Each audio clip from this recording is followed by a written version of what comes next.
Hello, good afternoon. Welcome to today's daily briefing. My name is Eylon Levy, a spokesman here at the Israeli Prime Minister's office. We'll start with a brief update and important announcement before taking your questions. Hamas has fired over 9,000 rockets at Israel since the start of the October 7th massacre, including a large barrage at central Israel last night. Rocket fire continues in the north, and in just the last few minutes, we've heard sirens in the greater Haifa area, Nahariya, Acre, Rosh Hanikra, and elsewhere in the Galilee. Approximately 30 launches have been identified from Lebanon, and the IDF is responding with artillery fire towards the launch sites right now. More than 1,400 Israelis have been killed and 6,900 injured. Since the start of the October 7th massacre, families have been notified of the deaths of 348 fallen soldiers and 58 members of the police force. Funerals are ongoing. Our thoughts and prayers are, of course, with all the bereaved families. The IDF has also revised the number of hostages, and as it stands, there are at least 240 hostages in the Gaza Strip. Today's operational update. Yesterday, the IDF completed its encirclement of Gaza City. We are pushing ahead with our campaign to dismantle Hamas in response to the October 7th massacre, above and below ground. As of this morning, IAF jets had struck over 450 Hamas targets over the preceding 24 hours. Ground forces have taken control of a Hamas military compound, killing numerous Hamas terrorists. Just a couple of hours ago, the IAF successfully targeted the commander of Hamas's Deir al-Balah battalion, Wael Asefa, who was personally responsible for sending the Hamas Nukba death squads into Israel during the October 7th massacre. The IDF continues to facilitate the opening of a humanitarian corridor in Gaza to allow civilians in the northern Gaza Strip to move south for their own safety, and they are moving, joining most of the residents of northern Gaza who have already heeded Israel's calls to evacuate temporarily for their safety. This comes on top of unprecedented efforts to help Gazan civilians get out of harm's way, including 20,000 individual phone calls, 1.5 million leaflets, and over 10 million text and recorded messages. As a reminder, Israel has also evacuated our own civilians to keep them away from danger, and the number of internally displaced evacuees, now stands at around 250,000. As in every briefing, I want to draw attention to one of the 240 hostages in Gaza. This is Eitan Yahalomi. He's just 15 years old. Eitan is one of 34 children under the age of 18, 34 children who have now spent a full month in captivity. On October 7th, Hamas death squads invaded kibbutz Nir Oz. They abducted Eitan and his father Ohad. Kibbutz Nir Oz was worse than decimated, with more than 180 members either abducted or brutally murdered by Hamas savages. When the terrorists raided, Ohad, the father, engaged them in a gunfight and was shot. The terrorists made their way into the safe room and ripped the family out, loading Eitan and other children on mopeds and taking them into Gaza. Eitan's mother, Batsheva, has not seen or heard of her husband or son since. We reiterate our demand for the international community and all individuals of conscience to apply all possible pressure on Hamas and its supporters to release our hostages immediately and unconditionally. I now want to move on and reveal some important intelligence. Today we will present evidence of how Hamas and Islamic Jihad launch attacks against Israel while disguised as civilians. This is an attempt to fool the world and a flagrant war crime. The international community, concerned for the safety of Palestinian civilians in Gaza, must demand that Gaza terrorists stop disguising themselves as civilians and deliberately putting real civilians in harm's way. The evidence we are about to show comes directly from Hamas's own propaganda. Just like the atrocities of October 7th, Hamas proudly documents its own war crimes. Hamas terrorists have as much disdain for international law as for human life and decency. We will share the footage, link to the footage in the file so you can take the clips for your convenience and review them by yourself. In this first image from October 14th, we see Hamas terrorists shooting 120mm mortars. Apart from their green headbands, they are wearing civilian dress. Here are 4 more images, screenshots from Hamas propaganda, showing more terrorists preparing mortars dressed as ordinary civilians. This is a tactic that allows them to slip back into civilian areas.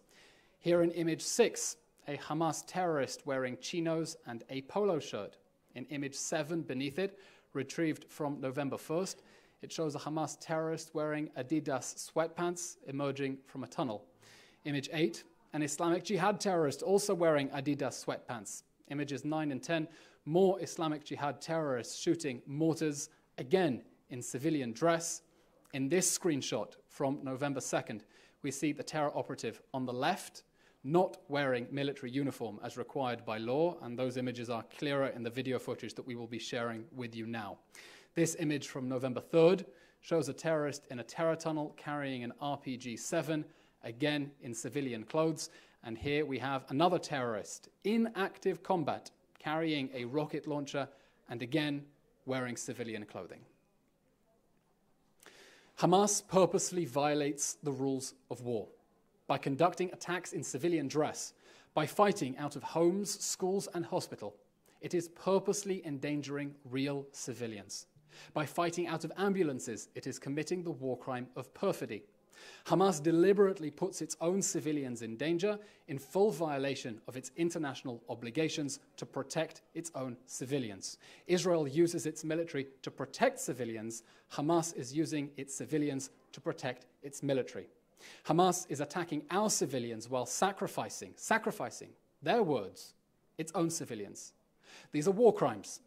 Hamas is trying to fool the world. It tells its operatives not to admit any terrorist fatalities and declares everyone to be a civilian. This is a well-documented strategy. It lies, and it must not be trusted. But despite facing such a cruel and sadistic enemy, Israel remains committed to upholding the highest standards of international law. We continue to apply the rules of distinction, despite Hamas's failure to distinguish itself from civilians. We hold Hamas responsible for any harm that befalls civilians in Gaza as a result of its despicable strategy of embedding itself in civilian areas in order to attack the Israeli people. Israel is doing everything in its power to get civilians out of harm's way. Hamas is doing everything in its power to keep civilians there. We urge all media covering this story to be conscious of Hamas's deception and of how it is actively manipulating coverage in order to advance its own murderous goals. As I said, we will share that footage with you now in the chat, and you are free to make use of it as you see fit. I will now take your questions. Please put your hand up or type the questions in a chat. While we're waiting, a reminder, if you have questions or would like verifications or looking to connect with various officials and sources, please do contact us at desk@pressoffice.co.il. That's desk@pressoffice.co.il, or at +972, that's the Israeli calling code, +972 53 303 3635, +972 53 303 3635. We'll now take any questions that you have, please.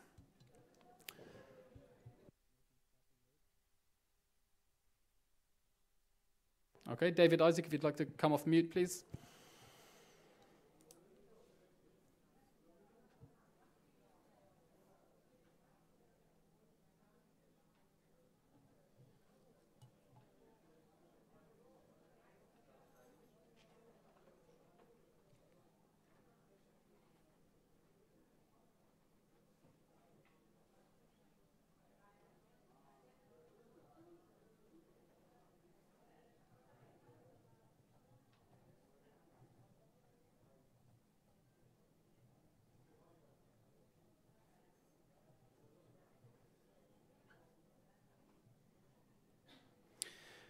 Thank you very much for the question.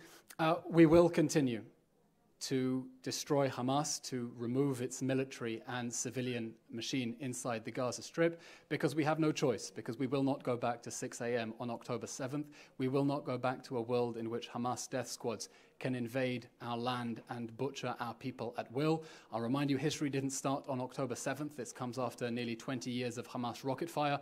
October 7th was the straw that broke the back of a very strong camel. We will push ahead, and we will push ahead to victory. Now, the United States and Israel Israel are in complete lockstep on the goals of this war, to defeat Hamas and remove it from power. That is something the US administration has spoken very powerfully about on many occasions, and we thank the Biden administration for its moral clarity and moral, diplomatic, and material support, in complete agreement on the objectives of that goal. Now, as for the how, we're in very close coordination with our American partners, and we're learning from them from their own experience. We said from day one, Hamas is worse than ISIS. Israel will defeat Hamas like the world defeated ISIS, and no one has better experience of defeating ISIS than the US military. So as part of the conversation that we've been having with the Americans, our officers have been learning from their generals about Operation Inherent Resolve, about how the US improved its own MO between Fallujah and Mosul to root out ISIS terrorists, and we look forward to continue learning from that. The Prime Minister has also said clearly there will be no ceasefire, no matter how temporary, without a return of our hostages. That is not on the table. I would also add there is also no contradiction between continuing to increase humanitarian aid and continuing our pressure on Hamas in the north. These two objectives go hand in hand and, in fact, have been increasing in recent days. Just over the last few days, we've seen the IDF complete its encirclement of Gaza City, continuing to thump Hamas, opening humanitarian corridors for people to leave. And in the south of Gaza, more aid is coming in through the Rafah crossing to the humanitarian areas where they can be delivered. We're looking into ways to continue increasing that, and the number of trucks have gone up. So simply on a factual basis, we see no contradiction between increasing the flow of humanitarian aid in the south, continuing to thump Hamas in the north, and upholding all our obligations under international law to protect civilians in as much as is possible from the consequences of the war that Hamas declared on us on October 7th. If we have another question, please.